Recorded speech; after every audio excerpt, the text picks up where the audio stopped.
A Raisin in the Sun, Housing Discrimination. In the book A Raisin in the Sun, Walter, Ruth, Travis, Mama, and Benita all want to live in a house in Clybourne Park, a neighborhood that's full of white people. Even though the younger family loved living there, the white neighbors didn't like them living in an all-white neighborhood. Even the landlord, Mr. Linder, went so far to actually pay them so they wouldn't live in Clybourne Park. Also, one of their neighbors from their previous apartment said that they might get bombed for going to Clybourne Park. That's because she knew that when a black person or family lives into a white neighborhood, the white people are going to try everything they can to get them out of the neighborhood, even if it means killing them. Even though the younger family knows a lot about the housing discrimination at the time, they still want to move to Clybourne Park just to prove a point. In the book A Raisin in the Sun by Lorraine Hansberry, the younger family lives in a small apartment. They are affected by housing discrimination because it refers to the patterns of discrimination that affect a person's ability to rent or buy housing. This treatment of a person on the housing market can be based on a group of characteristics or on the place where a person lives. In A Raisin in the Sun, 5 people live in the younger apartment. Mama, Benita, Ruth, Walter, and Travis, all cramped in a small apartment. Also, later in the book, we see housing discrimination through Mr. Linder because he and the Clybourne Park people started a covenant to buy the house they are moving into from the Youngers, therefore keeping it away from them. This relates because the Youngers are people of color, and after Clybourne Park saw that, they said it's a matter of the people of Clybourne Park believing, rightly or wrongly, as I say, for the happiness of all concerned, that our people of color families are happier where they live in their own communities. Also, early on when they're describing the apartment, they say, "We've put enough rent into this here rat trap to pay for 4 houses by now." This shows how they feel the rent is unfair and how they are being overcharged by housing discrimination. So Mama bought a new house with the insurance money. So what I think could happen in the future is they will get problems because where their new house is, there are a lot of rich white people, and they aren't rich. So they could get made fun of, and Walter would get mad, knowing how his attitude is, and it could cause a problem. As we keep reading on, we keep seeing that they don't want black people living there. Matter of fact, they even said that they would be safer and it would be better if they stayed where they are now.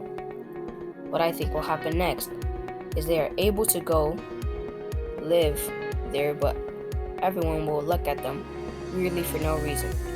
In addition, I think that there will be some people making complaints about them for no reason, just because of their race. This is housing discrimination. I'm pretty sure housing discrimination still exists, but in the future, I'm still sure that it will exist.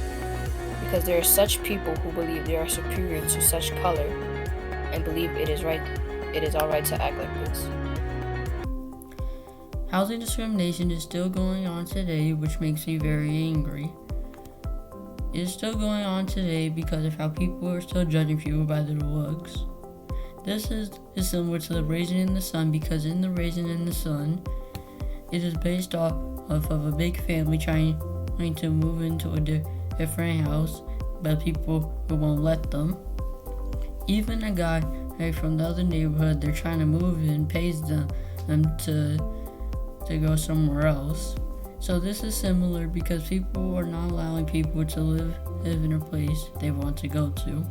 If you believe you have been the victim of housing discrimination in New York City, file a complaint with the Law Enforcement Bureau of the New York City Commission on Human Rights by calling 718-722-3131 or by calling 311 and asking for the New York City Commission on Human Rights.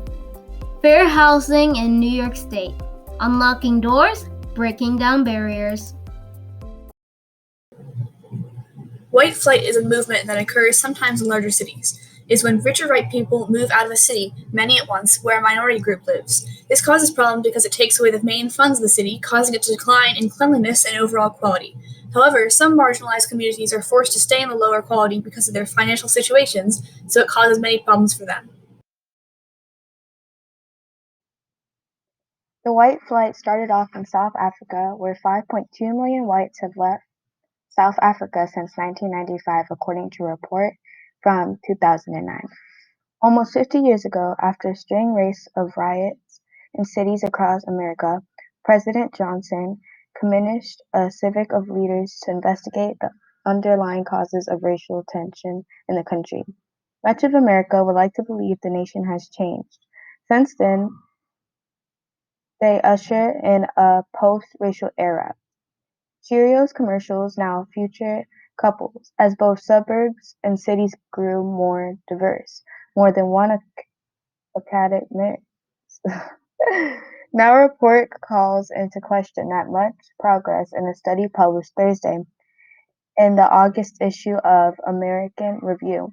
A trio of academics look into the data and finds that segregation is actually becoming more pronounced in many American neighborhoods. And in the 1960s, white families moved from cities to suburbs when they saw black neighbors moving next door. Now, they move from suburbs to farther out areas, often not counted in academic studies, hunkering down in all-white neighborhoods, affluent gated communities, or unincorporated housing developments at the ex-urban fringe, the researchers write. This connects to A Raisin in the Sun because the younger family is very segregated and they live in a very segregated community. A quote from the book that supports my answer is, "The younger family is part of the black majority, and the concerns I once dismissed as middle class, buying a home and moving into white folks' neighborhoods, are actually reflective of black people's striving and the will to defeat segregation, discrimination, and national oppression. There is no such thing as a white folks' neighborhood, except to racists and to those submitting to racism." A document that cascaded white society for fleeing to suburbs where they excluded blacks from employment, housing, and educational opportunities. The report's famous conclusion: our nation is moving toward two societies, one black, one white, separate and unequal. Progress is the largely suppressed story of race and race relations over the past half-century, and thus it's news that more than 40% of African Americans now consider themselves members of the middle class. 42% own their own homes, a figure that rises to 75% if we look just at black married couples. Black two-parent families earn 13% less than those who are white. Almost a third of the black population live in Saudi Arabia. A document that cascaded white society for fleeing to suburbs where they excluded blacks from employment, housing, and educational opportunities. The report's famous conclusion: our nation is moving toward two societies, one black, one white, separate and unequal.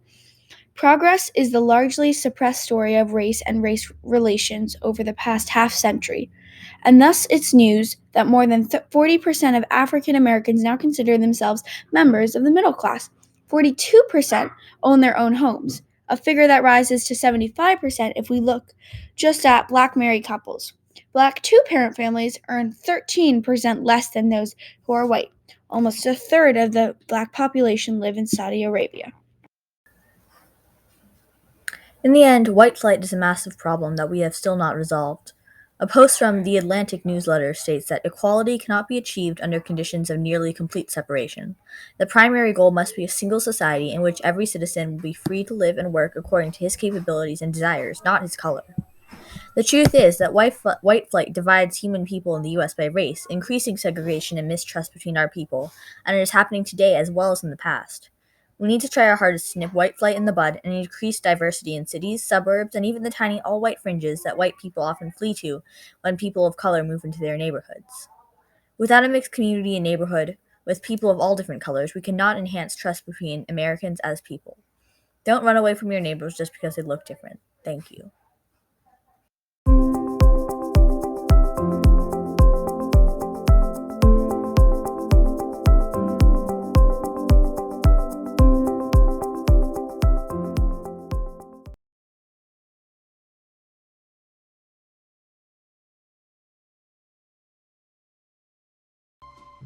What is gentrification? Gentrification is the process whereby the character of a poor urban area is changed by the wealthier people moving in, improving housing and attracting new businesses, typically displacing current inhabitants in the process. Why is gentrification so bad? According to www.law.georgetown.edu, gentrification usually leads to negative impacts such as forced displacement, a fostering of discriminatory behavior by people in power, and a focus on spaces that exclude low-income individuals and people of color. Hi, I'm Charlie. You might remember me from the last informative video in the Galaxy Productions. I'm going to give you, well, simply an explanation why gentrification is connected with a book called A Raisin in the Sun. So, to start off, I'm going to give you some background on what A Raisin in the Sun is. It's about a large, struggling family, not only financially, but also mentally. In this case, a man named Walter, also the man of the house, is trying to buy a house over in a white neighborhood. Recently, there was a bombing that happened over in this area. From now on, I'll call this area Clybourne Park. This bombing led to a lot of black people not being allowed to live here. Well, they can still move there. It's just that the residents always try to entice them to leave. So with that, here's the evidence. Not only do we deplore that kind of thing, but we are trying to do something about it. This evidence doesn't have too much background to it, but the kind of thing he deplores is how black people were moving in this area after the bombing.